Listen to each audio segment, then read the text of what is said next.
दोस्तों, अगर आप सरकारी कर्मचारी हैं या आपके घर में कोई पेंशनर्स है तो ये खबर आपके चेहरे पर मुस्कान ला देगी। महंगाई के इस दौर में सरकार जो है डीए का तोहफा देने की तैयारी में है। सैलरी में होने जा रहा है तगड़ा इजाफा और साथ ही मिलेगा एरियर का डबल बोनस। कितनी भारी होगी इस बार आपकी जेब, देखिए हमारी एक खास रिपोर्ट। नमस्कार, मैं हूं आपके साथ संध्या बिष्ट और आप देख रहे हैं द इकोनॉमिक टाइम्स हिंदी। दोस्तों, केंद्र सरकार के कर्मचारियों और पेंशनर्स के लिए एक ये अच्छी खबर सामने आ रही है, जो हो सकता है कि अब 1 या फिर 2 हफ्ते में डीए में बढ़ोतरी का सरकार जो है ऐलान कर सकती है। चूंकि ये बढ़ोतरी 1 जनवरी 2026 से मानी जाएगी, इसलिए जो कर्मचारी हैं इसको पिछले महीने यानी कि जनवरी से लेकर मार्च का जो एरियर है वो भी मिलेगा। यानी कि इस महीने अकाउंट में कई गुना मोटी सैलरी आएगी। अगर वाकई में जल्द ही सरकार डीए का ऐलान कर देते हैं तो ये जो लाखों कर्मचारी हैं और पेंशनर्स के लिए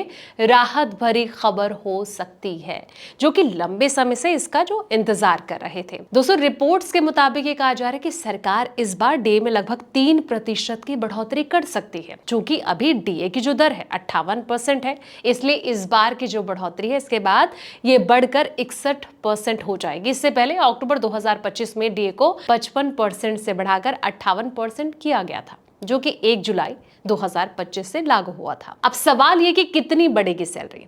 डीए का कैलकुलेशन हमेशा कर्मचारी की जो बेसिक सैलरी है इस पर बेस्ड होता है। एग्जाम्पल के तौर पर अगर किसी कर्मचारी की जो बेसिक सैलरी है वो 56,100 रुपए है, तो अभी 58% के डीए पर उसे 32,538 रुपए मिलते हैं। लेकिन 61% डीए होने पर यह बढ़कर 34,221 रुपए हो जाएंगे। इसका मतलब है कि हर महीने लगभग 1,683 रुपए की बढ़ोतरी होगी। इसके अलावा जनवरी से लेकर मार्च तक के 3 महीने का जो बकाया है इसमें जोड़ा जाएगा।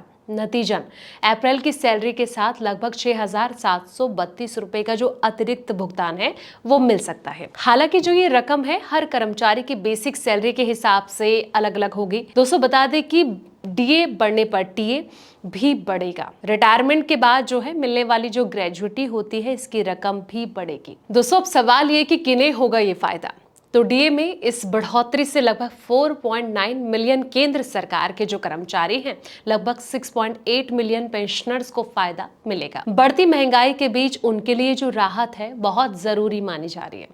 महंगाई भत्ता यानी कि डियरनेस अलाउंस जो है सरकारी कर्मचारी को जो सैलरी है इसका एक हिस्सा होता है, जो कि महंगाई के असर को कम करने के लिए दिया जाता है। इसका जो मकसद है वो कर्मचारियों की खरीदने की क्षमता को बनाए रखना है, ताकि वो बढ़ती कीमतों के बावजूद अपने खर्चे को संभाल सके।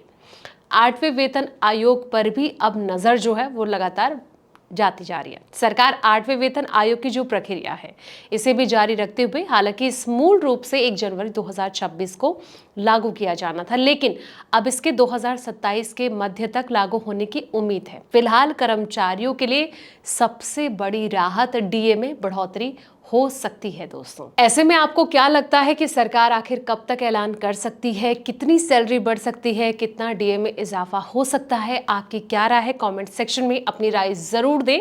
फिलहाल इस रिपोर्ट में इतना ही। ऐसे तमाम वीडियोस के लिए आप देखते रहें द इकोनॉमिक टाइम्स हिंदी।